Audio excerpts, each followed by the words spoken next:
All right, welcome to the first video of me swearing in a garage trying to fix an old hunk of metal. At some point, I'll be able to introduce all of the team members here. This is Timmy.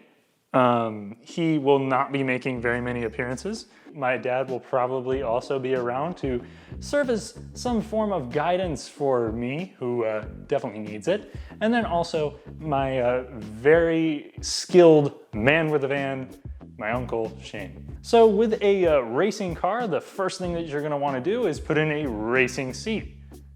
Maybe not, but I wanna feel fast, okay? It's got 215 horsepower. I went with a Corbeau setup, so I have a FX1 Pro racing seat. The reason why I got the Pro is because it's the thinnest, so it will easily fit into the car. Whenever you're purchasing a racing seat, make sure you measure the vehicle. In this case, I knew the FX1 Pro would fit in the Mustang, the SN95 that I have here, this majestic beast. I also went with the Corbeau double locking bracket that allows me to move my seat fore and aft, which is actually a luxury because if you watch the Chris Fix video, he actually drills holes into plates and then his seat is just fixed in place. In order for him to actually move it, he has to drill more holes or move the seat in a different place. And this way I can let somebody else who is of a different stature than me try out this once in a lifetime machine. If you can't tell, I'm definitely going to rip on my car a lot. Making jokes about it makes me feel better about myself for spending the money that I did while I'm in school. Because if a college student needs to do anything, it's have 2 cars and make not very much off of YouTube every month. Okay, let's start.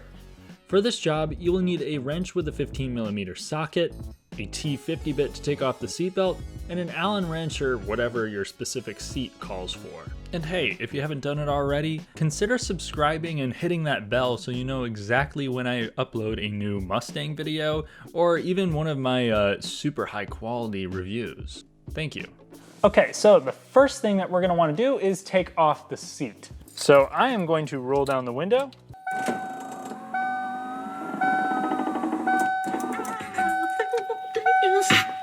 With the window rolled down so you can see me better, I am going to remove these bolts. Most seats are going to consist of about 4 bolts. And this being a 1996 Mustang, there are no airbags placed right here.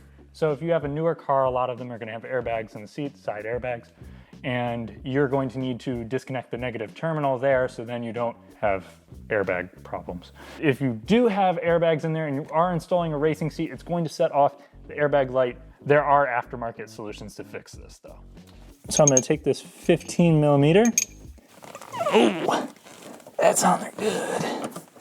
If I was Chris Fix, I'd be like, oh, I need to put on, oh, I might actually need to put on something. All right, penetrating fluid maybe? Normally, I would say don't spray this in your interior. If you can see my carpets, it doesn't really matter. And then I'll just quickly douse this one right here. Let it sit for a second. Righty-tighty, lefty-loosey. Yes. Oh, fuck. Come on. Son of a bitch. Damn. Oh, wait. That definitely did not work. We're going to try and take it off with an impact that won't fit because the seat can't go back any further. Fuck. What would Chris Fix do? I think I might have our solution here. It's taking off the seat. All right, well, if it strips, it strips.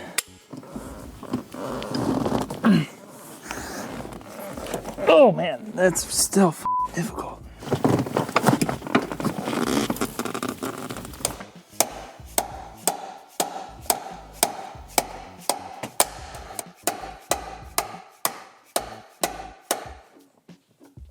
Okay, that's working.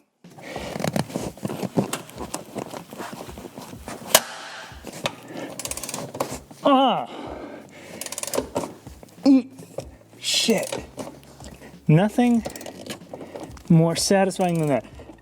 I know everybody's gonna say, oh, Tyler, you know, it took you so long to do that just to get the seat off. Yes, it did. What matters is that I figured it out. Oh, I'm gonna tear this seat out. Am I out yet? Come on. I just want this bolt. Give me the bolt. I think we might have a problem here. Oh, no.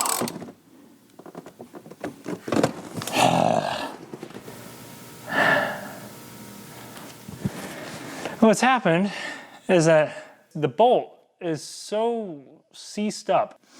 I just pulled the seat out of, like, whatever is securing it on the other end just gave out.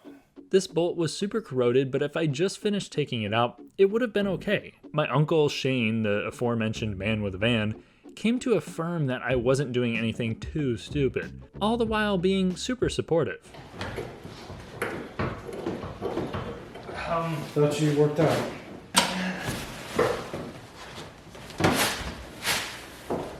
There's bolts back there, you Maury. Well, it was loose. I was like, oh shit, am I getting lucky? Oh Lord, you're smoking crack today, aren't you?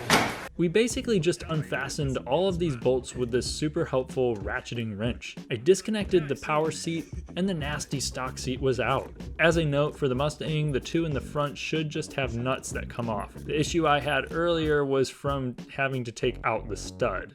Now I'm inside my parents' house to do what should be the easiest thing, putting the bracket onto the seat. So if you buy a Corbeau seat, it's going to come with some screws already put into it. Now this one I use as an Allen wrench. There he is. He actually has not come and seen me yet because I came here alone and he usually forgets me. But now he hears me talking and now he remembers me. Here's what the screws look like, just like that. Corbeau does have a video online. It's like 1.5 minutes, just very brief on how to install it. But honestly, I feel like most of these tutorial videos, they go way too easily for these people. Like, there's always gonna be shit like this that's going to happen if you have, a car that's over 20 years old. This is coming from somebody very inexperienced, but I have tried and worked on, my cars in the past. You have to adjust the slider, so like that. I gotta pull it all the way up. So then I can screw in this guy here. You see it? That's got to go in here. Front is obviously where the bar is. Don't tighten it all the way. That's what Corbeau said to do. Putting it as far up as I can so then I can fit my stupid screwdriver. Again, not tightened all the way. Here, I'll show you where we're at right now. With this being difficult, or slightly, what in the f***? You know what, whatever. I don't expect quality to be the best. All right, so the reason why you don't want to tighten it all the way is because you want these lines, you need these bolts to line up. But the rears will be easier for me to tighten because everything is not really in the way. So now we just need to continue the tedious process of tightening these. All right, well, that seems like it's cracking, so it's probably tight enough. There they are. Again, you don't need a crazy amount of torque here. All right, back to the Mustang. Now, I'm not used to filming things like this, so sorry if it seems like I'm not getting the best angles here for you. I'm learning. Before putting in the seat, you should take off the seat belt. This allows you to run it through the opening in the seat. You will need a T50 Torx bit, and I'd recommend an impact. The seatbelt button can just stay pinched between the seat and the console, so long as you have the clearance. All right, we're gonna try to put this in. Once again, there's a little plastic cover on here. See that? See it? Let me just slip that out. Slide it through. Slide that through. Now, we just need to put her back in. With the seat in, now we just have to screw in the rusty bolts in the back, which I cleaned off with a metal brush and some brake clean. Try to make sure the seat is sitting straight before completely tightening down. Then you will screw in the front nuts, and in my case, nut and bolt. And voila, you got yourself a race car. Something that a lot of people forget about is how pivotal of a role the seat plays in the overall suspension of a car. This seat changed my perception on the Mustang a little bit, mainly because now I don't move at all. Since I'm not moving, it makes using the pedals quite a bit easier. It takes some of the drama out of the equation. Time to hoon.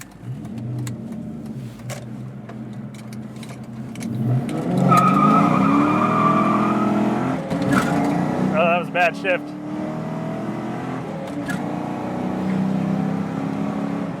I have zero clue how fast I'm going. The speedometer does not work. So I definitely recommend this for you if you are looking to have a tracked/project car. Now, if you're looking to put this in your daily, honestly, this is more comfortable than I was anticipating it was going to be.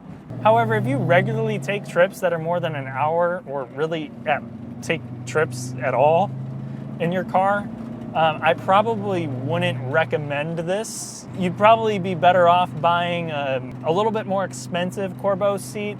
They make ones that are a little bit wider, a little bit softer for more money. They make ones that recline. I would probably recommend that for those that are looking for a seat to actually be in their daily. Another recommendation, if you're a little bit thicker than me, I would probably look into the FX1 or the FX1 wide. Both of those are wider than this seat. If you're tall, this will eat into your headroom. It adds like an inch in height versus the stock one. This is going to make it a little bit tricky for me to track because I'm going to have a helmet on, so I'm probably going to have to take out this headliner. If you're putting a racing seat into a smaller car than a Mustang, then probably look into side mounts. Those are going to give you a little bit more space. Overall, FX1 Pro definitely gets my project or race car recommendation, and it's acceptable for daily use given that you know what you're getting yourself into. Now, you definitely do notice bumps and imperfections more. However, I don't care.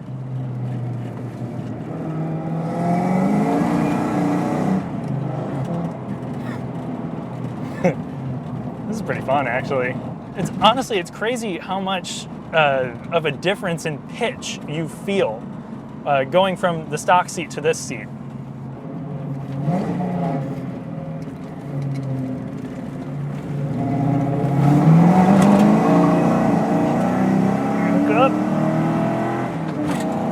I feel like I have so much more control, and now that I've kind of opened up the taps, I think this thing is going to need a little bit more power to be successful on the drift course, just because it takes quite a bit for this thing to break loose. Maybe I just need some shitty tires. I don't know. All I know is that whenever we get this thing to the drift course, we are going to make it get sideways. Mark my fucking words. On that note, thanks for watching. If you want to see more videos of me trying to get this thing back to life without any experience, and if you want to see some excellent high quality reviews with better production than this video, consider also subscribing to the channel. Thanks for watching.